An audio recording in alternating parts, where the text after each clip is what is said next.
Good morning दोस्तों, मेरा नाम सुशांत द्विवेदी है। मैं आपके अपने चैनल शुभम एकेडमी में स्वागत करता हूं।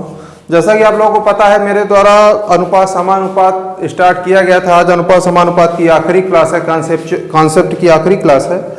इसके बाद मेरे द्वारा एक क्लास और में बहुत ही इंपॉर्टेंट क्वेश्चन जो प्रीवियस एग्जामों में आए हुए हैं वो क्वेश्चनों की आपको प्रैक्टिस कराई जाएगी। उसके वीडियो आज या कल मिल जाएंगे और इसके 4 पार्ट्स आ चुके हैं। ये शायद 5वां या 6वां पार्ट है।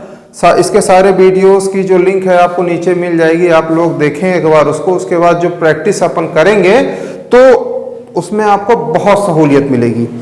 चलिए उसी संदर्भ में अपन आगे क्वेश्चन करते हैं। सिक्कों पर आधारित क्वेश्चन मैंने कुछ आपको कराए थे, उसी में एक टाइप का और क्वेश्चन बनता है। चलिए उसको देखते हैं। मैं आपको क्वेश्चन पढ़ता हूं, आप गौर से सुनिएगा। एक संदूक में 1 रुपए 50 पैसे और 25 पैसे के सिक्के 2, 3 और 4 के अनुपात में हैं। क्या है ये? 1 रुपए, ये 50 पैसे और ये 25 पैसे के सिक्के क्या है? 2, 3 और 4 के अनुपात में है। ठीक, यदि उन सिक्कों का कुल मूल्य क्या है? मूल्य जो है वो 180 रुपया है। ठीक, क्या कहा गया? उन सिक्कों को जब अपन गिनते हैं, काउंट करते हैं पैसों में, तो वो 180 रुपए के सिक्के टोटल निकलते हैं। ठीक, अब इसमें बताना है अपने को कि किस प्रकार के सिक्कों की संख्या सबसे अधिक है और कितनी है। ठीक है, संख्या, सिक्कों की संख्या अधिक कितनी है, अधिक किसकी और कितनी है, ये अपने को बताना है। ठीक, चलिए देखें। चलिए इसको कैसे सॉल्व करेंगे। अब ये देखिए, 1 रुपए 50 पैसे, 1 रुपए 50 पैसे 25 पैसे के सिक्कों की संख्या का अनुपात ये है। अब ये जो संख्या, ये जो अनुपात दिया है, ये संख्या नहीं है। इसको अपन पकड़ेंगे और उसके बाद सिक्कों की संख्या तक पहुंचेंगे। अब इसमें एक कॉमन संख्या होगी जो सबसे कटी हुई होगी। अब आप लोगों को समझ में नहीं आएगा, मेरी पहली या दूसरी क्लास में मैंने बहुत अच्छे से उसको समझाया, कृपया उसको जाके आप देखें उस वीडियो को। अब यहां से देखते हैं, 2x 2 है, 3 है और 4 है अनुपात इसका। तो अगर 1 रुपए के सिक्कों की संख्या का अनुपात 2 है, इसका 3 है, इसका 4 है, तो सिक्कों की संख्या में ये यक्स प्लस करेंगे। अब इसको जो है तो मूल्य 180 रुपया ना है, कितना है? 180। ठीक, अब ये तो सिक्कों की संख्या आ गई। अब ये 1 रुपए के सिक्कों की संख्या है, इसके बाद 1 रुपए का एक ही सिक्का तो उसका वैल्यू 1 होगा। ठीक, प्लस 3x है 50 पैसे के सिक्कों की संख्या। आपको पता है अगर 50 पैसे के 2 सिक्के होंगे तब जाके वो 1 रुपया होगा। समझ पा रहे हैं आप लोग? 50 पैसे के सिक्कों की संख्या जब 2 होगी तब 1 रुपया होगा। प्लस 25, अब ये 25 पैसों के सिक्कों की संख्या का अनुपात था, तो जब 4 सिक्के होंगे तब ये 1 रुपया होगा, उसके बाद 180 रुपया होगा। समझ पा रहे हैं आप लोग? चलिए अब यहां से अपन क्या करेंगे? यक्स की वैल्यू निकाल लेंगे, फाइंड आउट करेंगे। कैसे करेंगे? इसका एलसीएम ले लेंगे। इसका एलसीएम कितना आएगा? 4, 4 दूनी 8x प्लस 2 3 दूनी 6x प्लस 4x बराबर 180 बराबर 8 6 14 4 18। ये 18x बराबर 180 इंटू 4। ठीक, ये हो जाएगा। यहाँ की यक्स की वैल्यू 180 गुणे 4/18। 18 से काट देंगे 10 आएगा, 10 चौको 40। मतलब यक्स की वैल्यू आ गई 40। समझ पा रहे हैं आप लोग? यक्स की वैल्यू आ गई 40। तो अब अपने को यहां से यह मिल जाएगा कि कितने सिक्के हैं, कितने रुपए के कितने सिक्के हैं। ठीक है, समझ पा रहे हैं आप लोग? जैसे 1 रुपए 50 पैसे 25 पैसे की सिक्कों का अनुपात क्या था? 2, 3 और 4 था। इनकी संख्या क्या थी? ये थी 2x, ये 3x और ये 4x। ठीक, तो अब इनकी वैल्यू क्या होगी? यक्स की वैल्यू अपने पास निकल गई 40।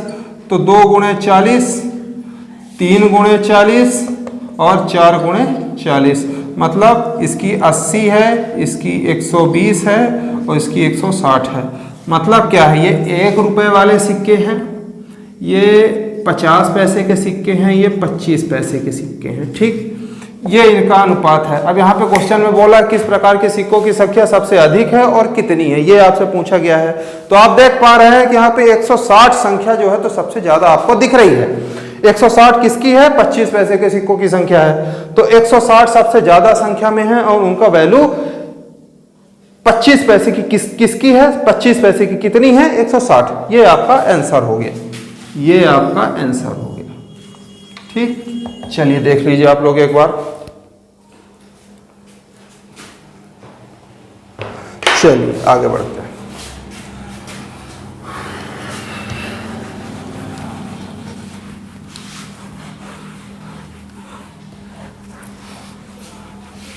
चलिए अब करते हैं बहुत ही इंपॉर्टेंट टाइप के क्वेश्चन जो हाई लेवल के एग्जाम में पूछा जाता है, जैसे बैंक हो गया, एसएससी हो गया। जब एग्जामिनर को क्वेश्चन टफ करने होते हैं और एग्जाम की ड्यूरेशन ज़्यादा होती है तब ऐसे क्वेश्चन पूछे जाते हैं। चलिए देखते हैं ऐसे क्वेश्चनों को। इनको आय और व्यय वाले क्वेश्चन कहते हैं, जिनको बहुत ज़्यादा तरीकों से घुमाया जा सकता है।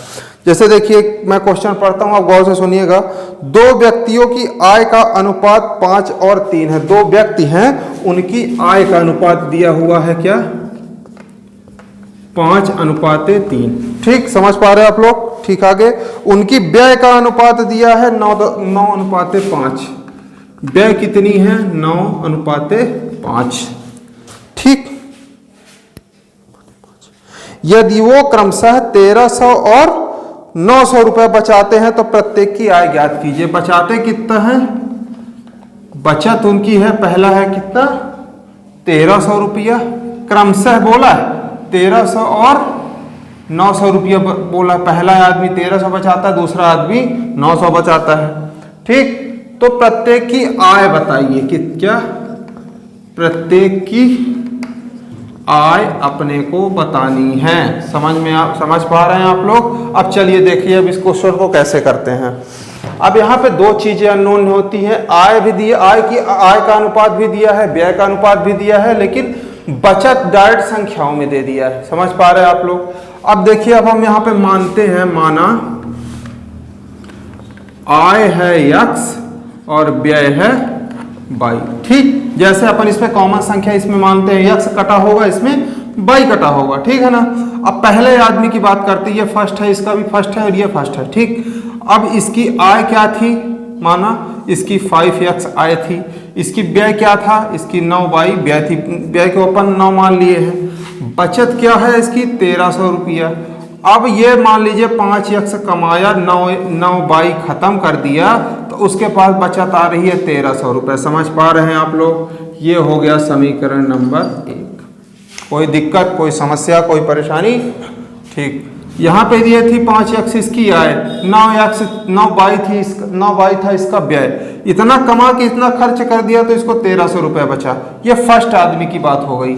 अब दूसरे आदमी की बात करते हैं। ये 3x कमा रहा है और मतलब और खर्चा कितना कर रहा है, 5y माइनस 5y। इसकी जो बचत आ रही है उससे कितनी बताया गया है, 900 व्यय। ये हो गया समीकरण नंबर 2। ठीक, अब आप लोग, अब ये दो समीकरण मिल गए अपने को, इसको अपन सॉल्व करेंगे। कैसे करेंगे, आप लोगों ने 10th में पढ़ा होगा प्रतिस्थापन या विलोपन विधि। ठीक, उस विधि से इसको अपन लोग सॉल्व करेंगे।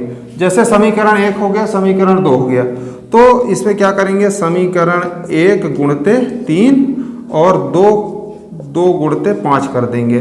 तो कैसे मिलेगा, 3 × 5 = 15x minus 3 × 9 = 27y equal to 3900।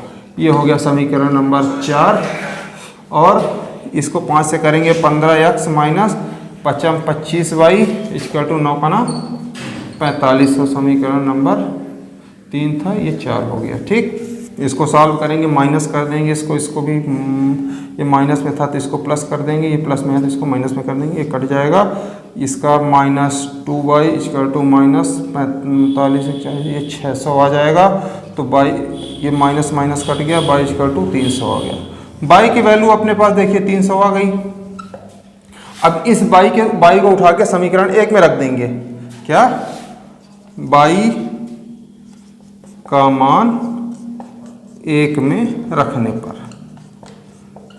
पर। ठीक, अब देखिए क्या है, 5x माइनस 9 × 300 बराबर 1300 ये दे रहा है। तो 5x क्या हो जाएगा, 1300, 3 9 3 27, 2700 उधर चला जाएगा, ये माइनस में है तो इधर प्लस हो जाएगा। तो 1300 प्लस 2700 तो बराबर कितना हो जाएगा, 3000, ये 4000 आ जाएगा। 4000 दिख पा रहा है आप लोगों को यहाँ पे? नहीं तो इसको मैं चलिए इधर कर देता हूँ। ये 5x बराबर 4000 मिल गया, तो x बराबर मिल जाएगा अपने को क्या, 800। समझ पा रहे हैं बात? y की वैल्यू है अपने पास 300 और x की वैल्यू है 800 रुपये। चलिए इसको आप लोग देख लीजिए, मुझे इसको मिटाना पड़ेगा आगे क्वेश्चन करने के लिए, देख लीजिए। ठीक, चलिए मैं मिटाता हूँ। x और y की वैल्यू अपने को मिल गई। अब देखते हैं अब ये पूछा क्या है। देखिए अपन लोगों ने आय माना था x और व्यय माना था क्या, y। ठीक, यक्स थी, अपने को क्या पूछा है, प्रत्येक की आय बताइए। प्रत्येक की आय का अनुपात कितना था, 5:3। मतलब इनका आय कितनी थी, 5x अनुपाते 3x। मतलब अब प्रत्येक यक्स की वैल्यू क्या थी, क्या निकाले अपन लोग, 800। 5 गुणे 800 अनुपाते 3 गुणे 800 यहाँ रख देंगे। 5 8 40, इसकी 4000 रुपये इनकम हो रही है और इसकी 2400 रुपये इनकम हो रही है। ये अपना आंसर हो गया प्रत्येक की आय। देख लीजिए आप लोग। ठीक, समझ पा रहे हैं? अगर किसी को कोई भी डाउट हो तो कमेंट के माध्यम से अवश्य पूछे, उसका नेक्स्ट क्लास में तुरंत समाधान किया जाएगा। हर वीडियो को मैं कमेंट हमेशा पढ़ता हूँ और उसका रिप्लाई भी देता हूँ। चलिए नेक्स्ट क्वेश्चन करते हैं।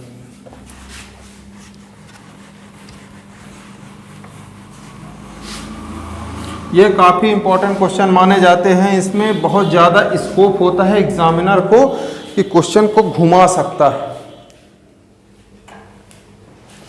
देखिए एक क्वेश्चन मैं और करता हूं, उसके बाद इस क्वेश्चन या इसका टॉपिक ये समाप्त हो जाएगा। जैसे देखिए उसी तरीके से क्वेश्चन था, राम और श्याम की आय 3 और 2 के अनुपात में तथा उनका व्यय 2:1 के अनुपात में। यदि प्रत्येक 4000 की बचत करते हैं तो राम की आय कितनी होगी। मतलब क्या है, पहले आदमी की, फर्स्ट आदमी की 3 और 2 में आय हो रही है, 2 और 1 में व्यय हो रही है। तो 3x - 2y = 2, ये 4000 रुपये प्रत्येक बचा रहे हैं, 4000 रुपये। और इसकी 2x - y = ये भी 4000 रुपये कर रहा है। ठीक, ये बचत कर रहा है। अब यहाँ से x से y की राम की आय पूछिए। ये राम है, ये राम है और ये श्याम है। यहाँ पे भी श्याम हो गया, अरे क्या हो रहा है, ये श्याम हो गया। यहाँ भी राम और यहाँ भी ये श्याम हो गया। इसमें राम की आय पूछी गई है। यहाँ पे मतलब अब अपने को x की वैल्यू निकालनी है। इसको सॉल्व करेंगे अपन, ये 1, ये समीकरण 2, इसको सॉल्व करेंगे तो कैसे, नहीं अभी नहीं होगा ये। 3 दूनी 6x - 4y = 8000। 1 गुणते 2 करेंगे, 2 गुणते 3 करेंगे, यही करेंगे ना। हाँ, 6x - 3y 4 3 12,000 रुपये, 12,000 रुपये। इसको क्या करेंगे, ये माइनस में हो जाएगा, ये प्लस में हो जाएगा, ये माइनस में हो जाएगा, तो ये कट जाएगा, ये -y = हो जाएगा 8000 इसका 4 आ गया। माइनस कट गया तो y = ये 4000 आ गया। अब x की वैल्यू निकाल लेंगे कहाँ से, समीकरण नंबर 1 से। समीकरण 1 से 3x = 4000, इसको पक्षांतर कर देंगे तो 2y उधर जाएगा प्लस में 2। y की वैल्यू क्या अपने पास 4000 निकल गई, 4000 मतलब 8000, तो 8 4 ये 12000 आ जाएगा क्या, 3x। तो x की वैल्यू आ जाएगी 3 से, x की वैल्यू भी 4000 आ जाएगी। ठीक, x और y की वैल्यू दोनों 4000 आई, 4000 इनकम किया। ठीक है ना। तो राम की आय कितनी होगी, राम की आय, सही तो है ना, ठीक। तो राम की आय क्या हो जाएगी, 3x, 3 अनुपाते दिया था, 3x, x की वैल्यू 3 गुणे 4, 4000 रुपये। x की वैल्यू 4000 आई ये वाली, तो 4 3 ये 12000 रुपये इनकम करेगा। y की वैल्यू पूछ लेगा तो 2 से गुणा कर देंगे। इनका व्यय का अगर व्यय पूछता है तो 22 से यहाँ पे गुणा करेंगे। समझ पा रहे हैं आप लोग? ठीक है, चलिए देखिए आप लोग इसको। चलिए आज के लिए बस इतना ही करते हैं। बाकी नेक्स्ट क्लास में मैं आपके लिए केवल क्वेश्चन लाऊंगा, वही क्वेश्चन जो प्रीवियस एग्जामों में आए हुए होंगे, और देखेंगे अपन लोग किस किस तरीके से, किस टाइप के क्वेश्चनों को वो एग्जामिनर घुमा सकता है, ताकि आप लोगों को एग्जाम में कोई दिक्कत ना हो। चलिए, अगर आप लोगों ने चैनल को सब्सक्राइब नहीं किया तो सब्सक्राइब करें, बेल आइकॉन को भी दबा लें ताकि नेक्स्ट आने वाले वीडियो आपको तुरंत मिल जाए। चलिए, थैंक यू।